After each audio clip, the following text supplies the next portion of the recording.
The emergency beacon cut through space like a knife, carrying with it the desperate voice of Ambassador Veltar. His words trembled with fear as he spoke into the communication device, knowing that this might be his people's last hope. The message was simple but heartbreaking. 12 million Zephyrians faced death as their sun prepared to explode in just 6 months. Captain Jake Morrison was drinking his morning coffee aboard the UES Horizon when the distress call reached his ship. The coffee grew cold in his hands as he listened to the alien diplomat's plea. Veltar's voice cracked with emotion as he explained how their scientists had discovered the truth about their dying star. The red giant that had warmed their ocean world for millions of years was now counting down to its final moments. The Zephyrians were not warriors or conquerors. They were peaceful beings who lived in beautiful crystal cities beneath the waves of their homeworld. Their society had spent centuries helping other species, sharing their knowledge of medicine and science with anyone who asked. They had never harmed another living being, yet now they faced extinction through no fault of their own. Jake set down his coffee cup and called for his communications officer. Lieutenant Amy Collins rushed to his side, her face pale after hearing the broadcast. She had studied alien cultures at the academy and knew about the Zephyrians. They were known throughout the galaxy as gentle healers, who had saved countless lives with their advanced medical techniques. The distress call was being sent to every member of the Galactic Coalition. The Zephyrians had friends everywhere, or so they thought. Veltar's message included a detailed list of all the species they had helped over the centuries. The Altarian Empire owed their survival to Zephyrian medicine when a plague had nearly wiped them out 50 years ago. The Mindari telepaths had been saved from madness by Zephyrian mental healing techniques. Even the Cold Synthetic Collective had benefited from Zephyrian biological research. Within hours, the Coalition called an emergency meeting. Representatives from dozens of species gathered in the great assembly hall on the neutral station of Haven Prime. The chamber buzzed with nervous energy as delegates discussed the crisis. Some spoke in hushed tones about the technical challenges of such a massive evacuation. Others worried openly about the costs involved. Ambassador Veltar himself attended the meeting, his aquatic suit keeping him alive in the station's atmosphere. His large eyes, which normally sparkled with kindness, now reflected only desperation. He stood before the assembly and spoke with the dignity of a being who knew his people might soon be extinct. He reminded them of every favor his people had done, every life they had saved, every cure they had shared. The Zephyrians had never asked for anything in return for their help. They gave freely because they believed that was what civilized beings did for each other. Now, in their darkest hour, they were simply asking for the same kindness they had always shown others. The response was not what Veltar had hoped for. The Altarian representative stood first, his scaled face showing no emotion. He spoke of budget constraints and military commitments. The Empire had spent too much on their recent expansion, he claimed. They could not spare the ships or resources needed for such a large evacuation. The fact that Zephyrian medicine had saved millions of Altarian lives seemed forgotten. The synthetic collective's response was even colder.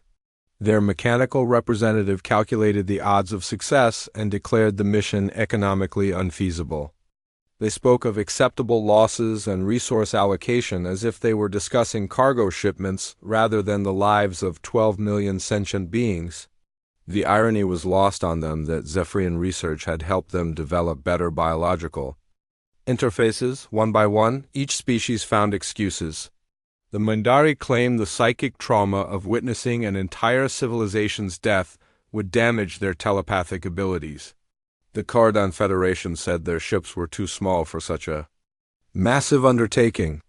The peaceful Ilari, who had once been refugees themselves, now declared that they lacked the military escort needed to protect evacuation ships. Each excuse cut deeper into Veltar's hearts. He had not expected the galaxy to be so cold, so calculating. These were species that had called the Zephyrians friends, allies, partners in peace.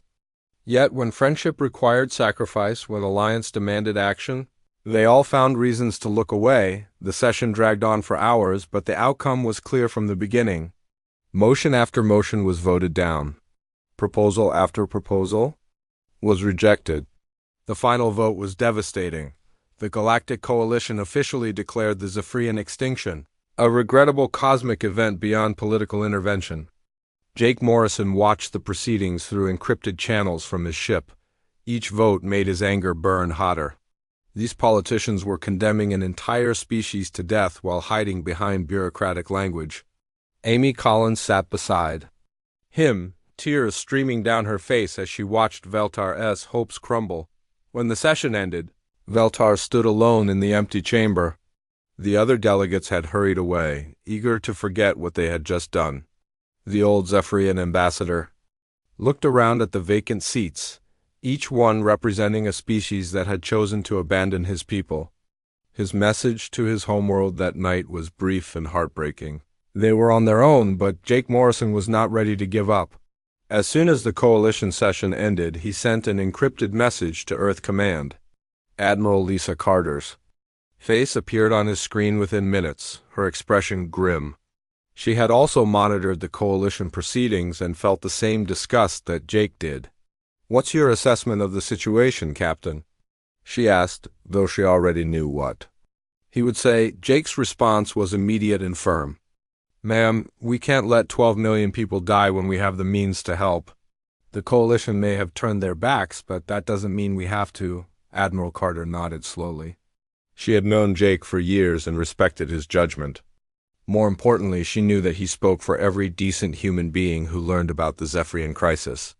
The values that had driven humanity to the stars, compassion, courage, and the refusal to abandon those in need, would not allow them to stand by and watch genocide. Within hours, Admiral Carter was in communication with Earth's highest leaders. The President, the Secretary of Defense, and the Colonial Administration all reached the same conclusion. Humanity would act where others would not. They would prove that some things were more important than politics or profit. The galaxy had turned its back on the Zephyrians, but humanity would not. As Ambassador Veltar prepared to return to his doomed world with news of the Coalition's betrayal, he did not yet know that hope was already racing toward him through hyperspace. The emergency meeting in Earth's Capitol building lasted through the night. President Maria Gonzalez sat at the head of the table, surrounded by generals, admirals, and scientists. The holographic display in the center of the room showed the Zephyrian homeworld, a beautiful blue marble surrounded by the angry red glow of its dying star. Admiral Lisa Carter had presented the facts clearly. The Zephyrians needed evacuation ships capable of carrying 12 million beings across dangerous space. The journey would take months through unstable regions filled with radiation storms and gravitational anomalies. Most species in the galaxy possessed the technology to help, but none were willing to risk their ships or crews. General Paul Wright, head of Earth's military forces, studied the tactical challenges. The route to Kepler 442b would require passage through the Crimson Nebula, a region known for destroying ships that ventured too close to its gravitational whirlpools. Enemy pirates often hid in the nebula's outer edges, waiting to attack cargo vessels. Any rescue fleet would face dangers that could result in the loss of thousands of human lives. Dr. Helen Foster, Earth's chief astrophysicist, had run the calculations dozens of times. The Zephyrian star showed all the signs of an imminent supernova. Their scientists had detected the telltale neutrino emissions that indicated the star's core was collapsing. Once the process began, nothing could stop it. The explosion would sterilize everything within 20 light years. President Gonzalez listened to each expert's report without speaking. She had been elected on a platform of human expansion and prosperity, but this situation called for something different. The woman who had once been a refugee herself understood what it meant to face extinction with nowhere to turn. Her own grandparents had fled Earth's environmental disasters a century ago, seeking safety among the stars. When the last report finished, the room fell silent. Everyone knew the risks and costs involved.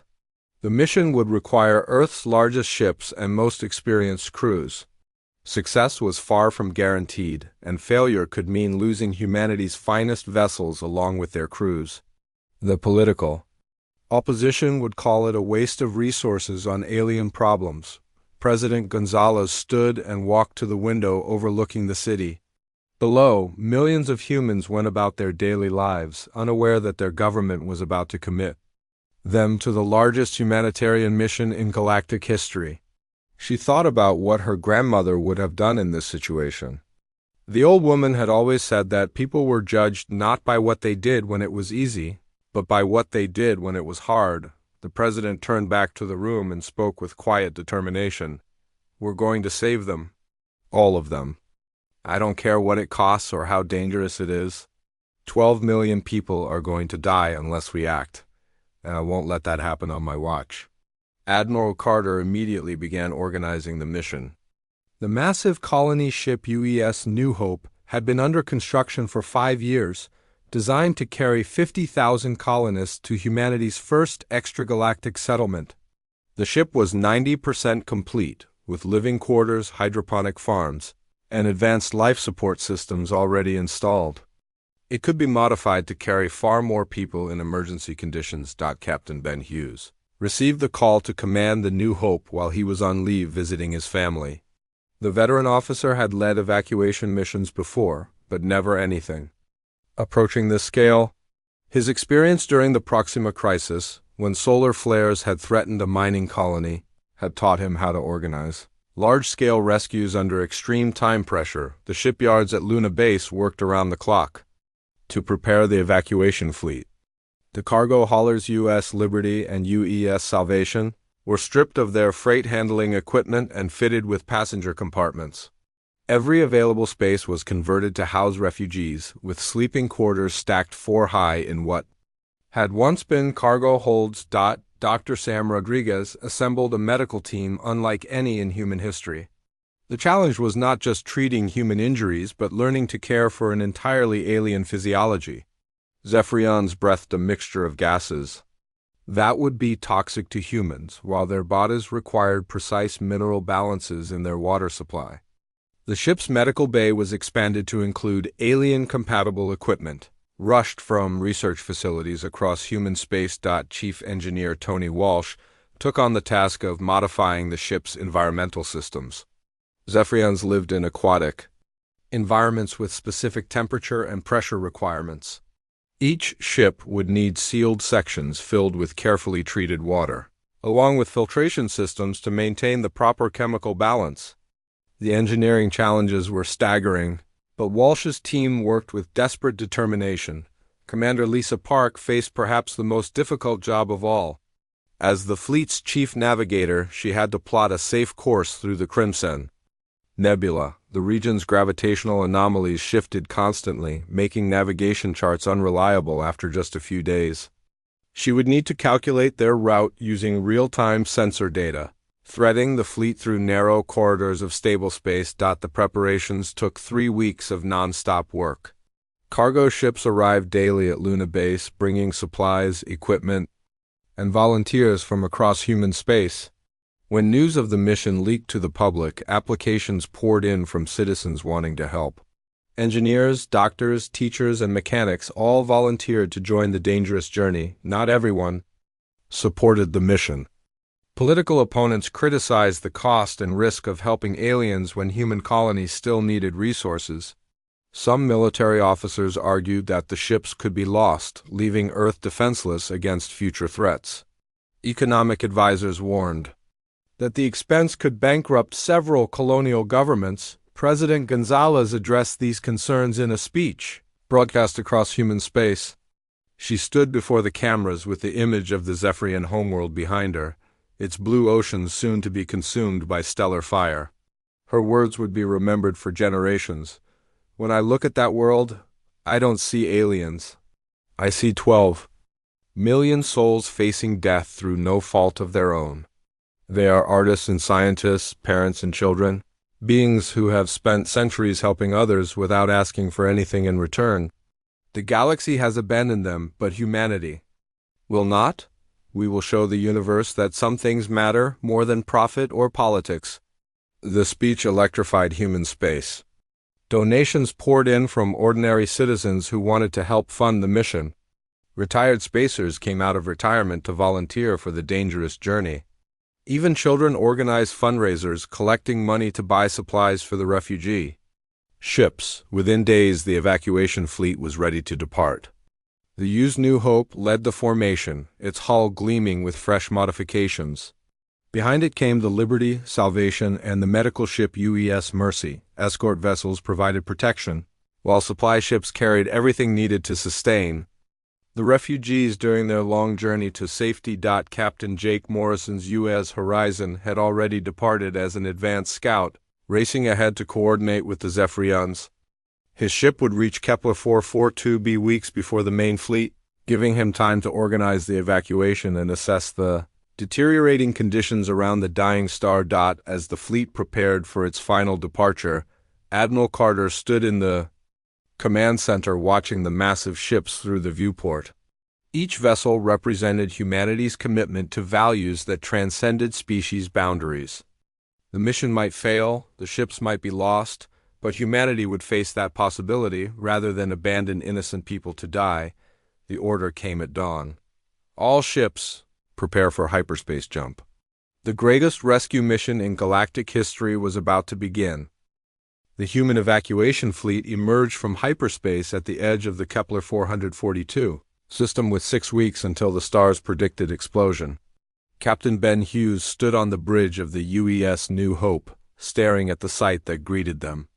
The Zephyrian homeworld hung like a blue jewel against the backdrop of space, but the red giant star behind it pulsed with angry light, casting everything in an ominous crimson glow. Ambassador Veltar had been waiting for them in orbit aboard a small Zephyrian vessel. When Captain Jake Morrison's advance ship had arrived weeks earlier with news that humans were coming to help, many Zephyrians had refused to believe it. The galaxy had abandoned them so completely that the idea of rescue seemed impossible. Now, seeing the massive human ships filling their sky, Veltar wept tears of joy. The first meeting between Hughes and Veltar took place in the New Hope's conference room, specially modified with an aquatic chamber to accommodate the Zephyrian ambassador. Veltar floated in the crystalline water, his large eyes reflecting wonder and gratitude as he looked at the humans, who had crossed the galaxy to save his people. Hughes learned quickly that evacuating 12 million Zephyrians would be far more complex than moving human refugees. The aquatic beings required specific water temperatures, mineral concentrations, and atmospheric pressures to survive. Their young, called swimmers, needed even more delicate conditions. Dr. Sam Rodriguez and his medical team worked frantically with Zephyrian healers to understand these requirements and modify the ships accordingly. The Zephyrian cities were architectural marvels unlike anything humans had ever seen. Towering spires of living coral rose from the ocean floor, connected by bridges of crystallized calcium that sparkled in the filtered sunlight. Gardens of bioluminescent plants provided both beauty and oxygen, while schools of domesticated fish served as both companions and food sources. Each city was a complete ecosystem, perfectly balanced and sustained over thousands of years. Chief Engineer Tony Walsh marveled at the Zephyrian biotechnology as he worked to understand their life support needs. The aliens had learned to grow their buildings rather than construct them, shaping coral and plant matter into structures that were both functional and beautiful. Their technology blended seamlessly with nature in ways that human engineering was only beginning to explore. The evacuation began with the most vulnerable populations. Zephyrian youngsters, barely larger than human children, were carefully transferred to specially prepared chambers aboard the human ships. Nurse Katie Thompson found herself caring for dozens of alien infants, learning to recognize signs of distress in beings whose biology was completely foreign to her. She worked 80-hour shifts, determined that not a single young life would be lost. Elder Zephyrians posed different challenges. Some had lived for centuries and were deeply connected to specific locations on their homeworld. Leaving meant abandoning not just their homes, but their ancestral roots that stretched back through generations. Many elders initially refused evacuation. preferring to die with their world rather than live as refugees among the stars. Commander Lisa Park coordinated the complex logistics of moving millions of beings from planet to ships.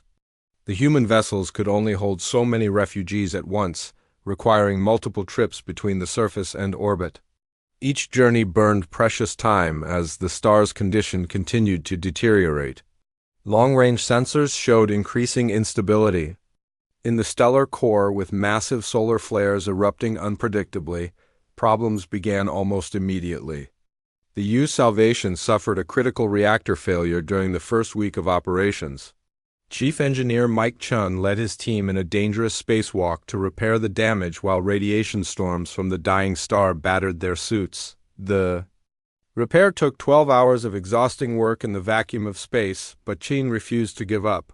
His determination kept the ship operational and saved thousands of lives. Dr. Rachel Foster, the fleet's astrophysicist, monitored the star's condition. With growing alarm, her instruments detected accelerating changes in the stellar core that suggested the supernova was approaching faster than predicted. The neutrino emissions were increasing exponentially, and massive gravitational waves rippled outward from the star's center. Instead of 6 weeks, they might have only 3. The news spread through both fleets like wildfire.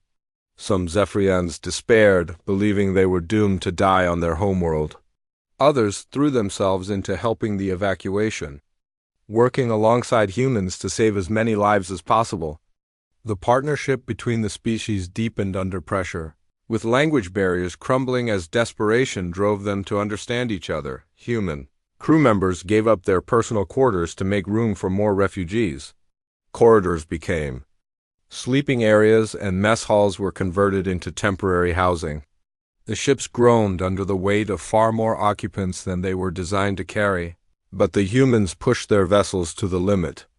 Every available space was used to save another life. Lieutenant Commander Alex Turner volunteered for the most dangerous mission of the evacuation. Scattered throughout the Kepler 442 system were remote research stations where Zephyrian scientists studied stellar phenomena and deep space conditions. These outposts, home to several thousand researchers and their families, were too far from the main evacuation sites to be reached by the larger ships. Turner assembled a small fleet of shuttles and fast scouts to reach these isolated stations. His team included pilots Danny Brooks, Helen Martinez, and Chris Lewis, all volunteers who understood the extreme risks involved. The outer system was already being bombarded by radiation and debris from the unstable star, making navigation treacherous. As the third week of evacuation began, the star's behavior became increasingly violent. Solar flares erupted without warning, sending deadly radiation streaming across the system. The planet's magnetic field provided some protection, but the human ships in orbit were exposed to the worst of the stellar fury.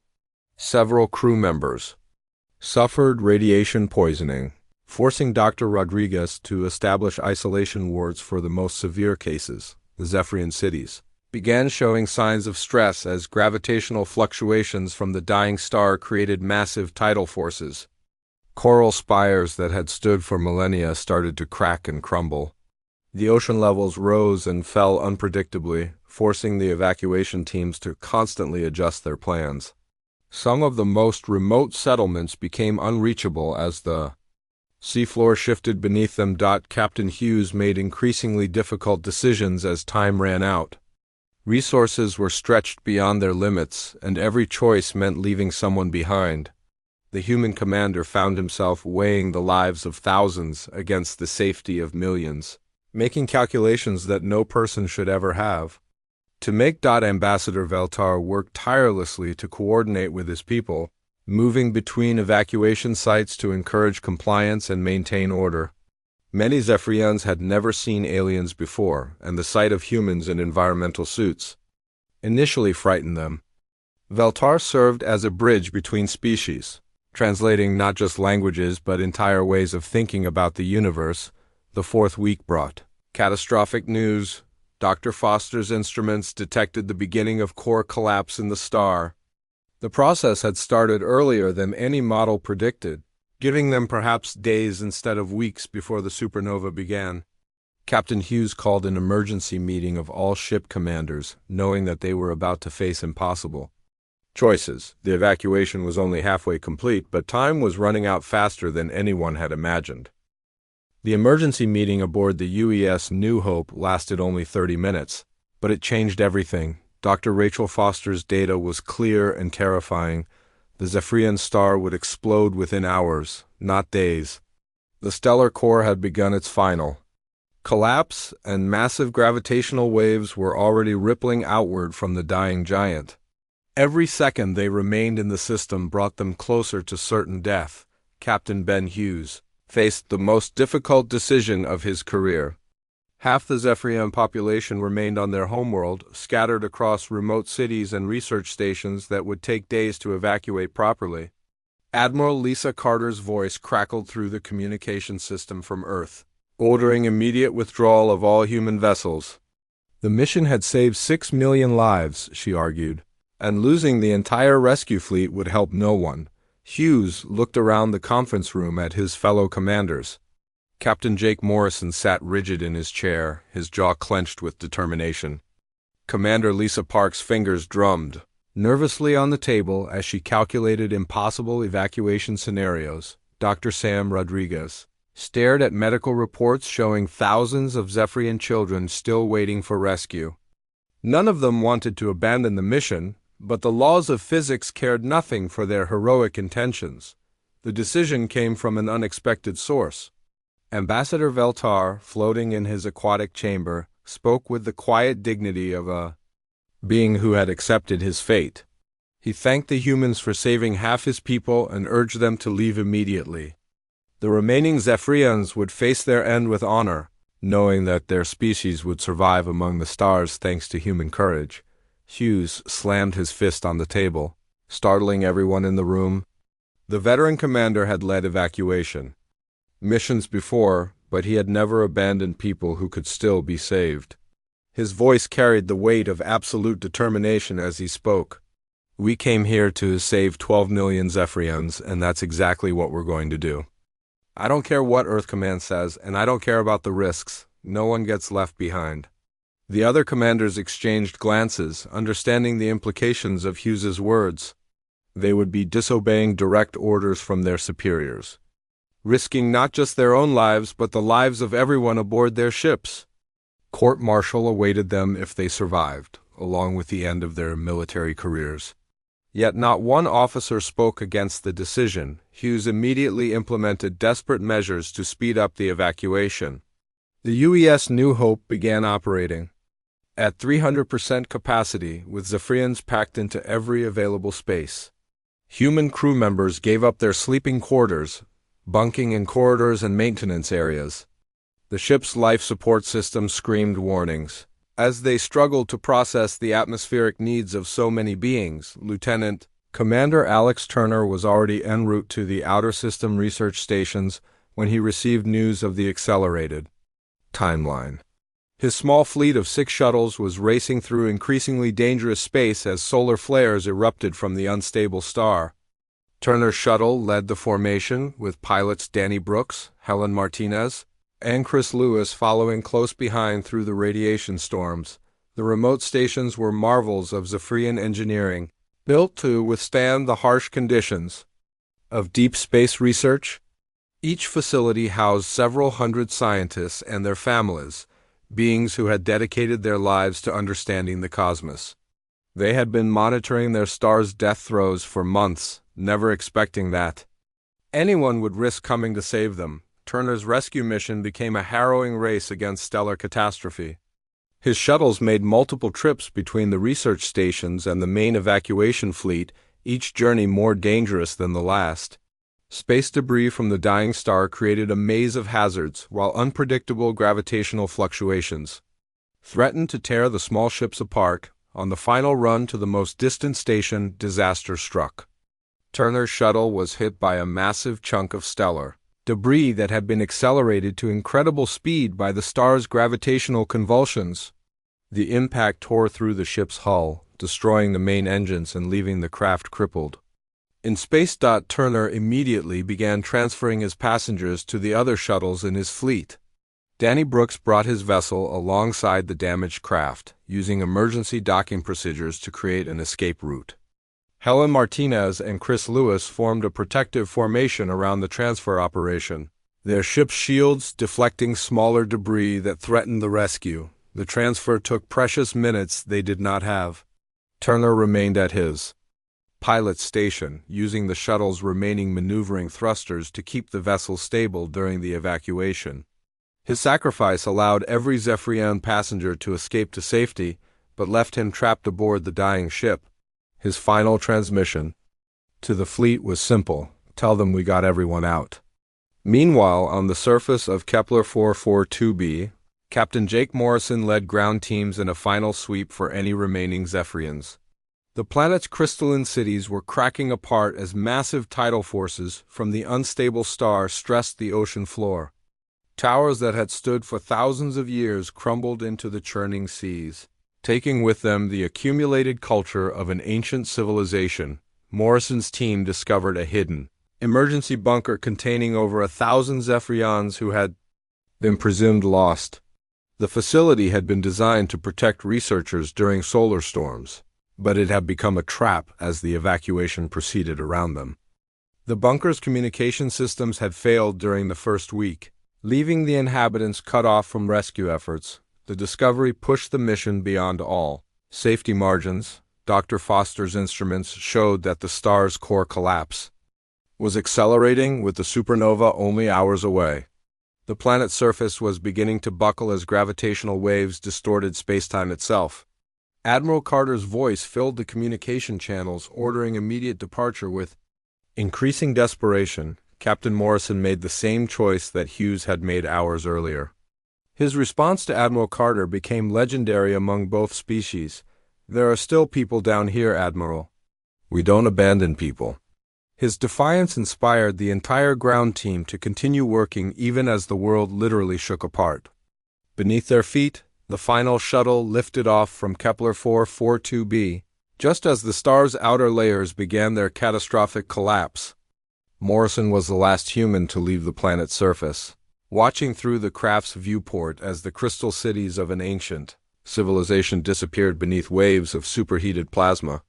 The sight would haunt his dreams for the rest of his life. Dr. Foster worked frantically to calculate a hyperspace jump that would carry the fleet to safety before the supernova's shockwave reached them. Her computer struggled with the gravitational distortions caused by the collapsing star, forcing her to recalculate their escape route multiple times. The margin for error was shrinking by the minute. The evacuation fleet formed up for its final departure with barely minutes to spare. Every ship was overloaded far beyond safe capacity, their hulls groaning under the strain of carrying so many refugees. Human crew members strapped themselves into whatever space they could find, knowing that the next few minutes would determine whether they lived or died. Hughes gave the order for hyperspace jump just as the star's surface began to tear itself apart. The fleet vanished into the swirling vortex of folded space, leaving behind a system that would soon be consumed by one of the universe's most violent forces. Behind them, 12 million Zephyrian lives had been saved through human determination and sacrifice. The human fleet emerged from hyperspace at the edge of the Gliese 667c system, just as the shockwave from the Kepler 442 supernova lit up space behind them. Dr. Rachel Foster's calculations had been perfect, bringing them to safety mere minutes before the explosion would have destroyed everything within 20 light-years. The evacuation was complete. All 12 million Zephyrians had been saved, along with their cultural archives, genetic banks, and most precious artifacts. Captain Ben Hughes stood on the bridge of the UES New Hope, watching the three worlds that would become the new Zephyrian home. The planets orbited their star in perfect harmony, with vast oceans and gentle climates that would suit the aquatic refugees. President Maria Gonzalez had personally negotiated with the Earth Colonial Administration to provide this entire system to the Zephyrians, giving up humanity's planned expansion into the region. The journey to their new home took 6 months of careful travel through peaceful space. During this time, something remarkable began to happen between the two species. Language barriers slowly dissolved as translation programs improved and people spent time learning each other's ways of communication. Cultural exchanges flourished. In the ship's common areas, where humans and Zephyrians shared stories, art, and music from their respective worlds, Dr. Sam Rodriguez found himself working closely with Zephyrian healer Korthak, learning about biological resonance therapy and other medical techniques that had no human equivalent. The alien physician taught Rodriguez how Zephyrian medicine focused on harmony between mind and body, using sound frequencies and mineral treatments to promote healing. In return, Rodriguez shared human surgical techniques and pharmaceutical knowledge that fascinated his aquatic colleague, chief engineer. Tony Walsh collaborated with Zephyrian technicians to develop hybrid technologies that combined human engineering with Zephyrian biotechnology. The aliens had learned to grow their tools and buildings rather than manufacturing them, creating living structures that could adapt and repair themselves over time. Walsh saw endless possibilities in merging this organic approach with human mechanical expertise. Children of both species became fast friends during the long journey. Young humans pressed their faces against aquatic viewing chambers to watch Zephyrian swimmers play games that had no names in any human language. The alien children responded with curiosity rather than fear, quickly learning to recognize individual humans despite their strange appearance. These friendships would become the foundation of the interspecies society that was about to emerge. Nurse Katie Thompson continued caring for the youngest refugees, developing an intuitive understanding of Zephyrian physiology that impressed even their own healers. She learned to recognize subtle changes in skin coloration that indicated illness or distress, and mastered the delicate art of adjusting water chemistry to promote healing. Several young Zephyrians owed their lives to her dedicated care during the difficult journey. Ambassador Veltar spent the voyage working with human administrators to plan the colonization of their new worlds. The old diplomat had initially expected to live out his days as a refugee, grateful for salvation but forever displaced from his true home. Instead, he found himself helping to design a society that would be better than anything either species had achieved alone. The arrival at New Zephyria, as the colonists named their new homeworld, marked the beginning of something unprecedented in galactic history. The first permanent settlements were joint projects, with human engineering supporting Zephyrian architectural artistry to create cities that were both functional and beautiful. Coral spires grew alongside metal frameworks, while bioluminescent gardens provided light for human activities after dark. Kent Norcason, promoted to admiral and appointed as humanity's ambassador to New Zephyria, oversaw the establishment of the colonial government. The new society blended human democratic principles with Zephyrian consensus building traditions, creating a system where every voice could be heard regardless of species. Decisions were made through careful deliberation. Rather than simple majority rule, the three worlds of the system each developed their own character over the following years. New Zephyria became the main population center, with vast underwater cities connected by transport tubes that humans could also use. The second world was transformed into an agricultural center, where Zephyrian biotechnology produced food for both species. The third planet became a research hub, where joint scientific projects pushed the boundaries of knowledge. News of the successful rescue mission spread throughout the Galactic Coalition, causing a crisis of conscience among the species that had abandoned the Zephyrians. The Altarian Empire faced internal revolution as their citizens learned how their government had refused to help former allies. Young Altarians took to the streets demanding new leadership that would honor their debts to other species. The Mindari experienced their own cultural upheaval as their telepathic abilities allowed them to sense the genuine altruism behind human actions. Their rigid society, built on logic and self-interest, began to crumble as individuals demanded a return to empathy and mutual aid. The changes started slowly, but grew into a movement that transformed their entire civilization, even the cold synthetic collective updated their core programming after analyzing human behavior during the rescue mission. Their mechanical minds struggled to understand why humans would risk everything for strangers, but they eventually concluded that this humanitarian subroutine provided survival advantages for the species as a whole. They began incorporating similar values into their decision-making processes. 5 years after the evacuation, the Galactic Coalition looked very different than it had before. Species that had once competed ruthlessly for resources now formed mutual aid societies based on the human example. The age of competitive isolation was ending, replaced by an era of cooperative exploration and shared responsibility for all sentient life. Ambassador Veltar stood before the Coalition Assembly once again, but this time as the representative of a thriving interspecies civilization rather than a desperate refugee. His words echoed throughout the chamber and across the galaxy. When everyone turned their backs, only humans came to save us. They showed us that civilization is not measured by technology or territory, but by the willingness to help strangers in their darkest hour.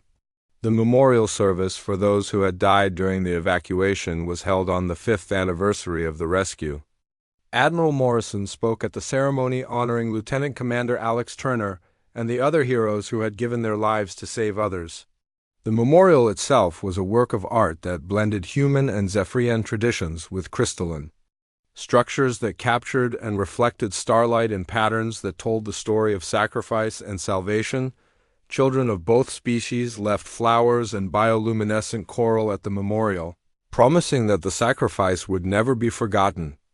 They spoke of their plans to explore the galaxy together, carrying the message of cooperation to other worlds and species.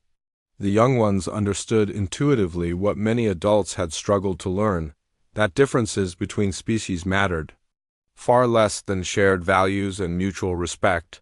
The final scene of the Great Rescue played out in the orbital stations above New Zephyr, where construction teams from both species worked together on massive research facilities that would benefit all of galactic civilization.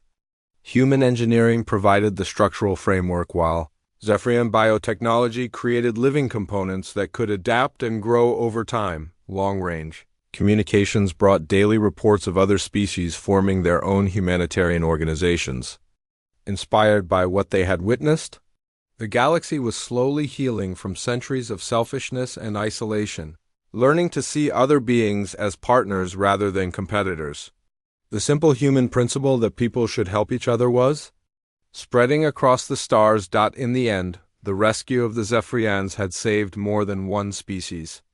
It had shown the entire galaxy a better way to live, proving that cooperation and compassion were not weaknesses, but the greatest strengths any civilization could possess.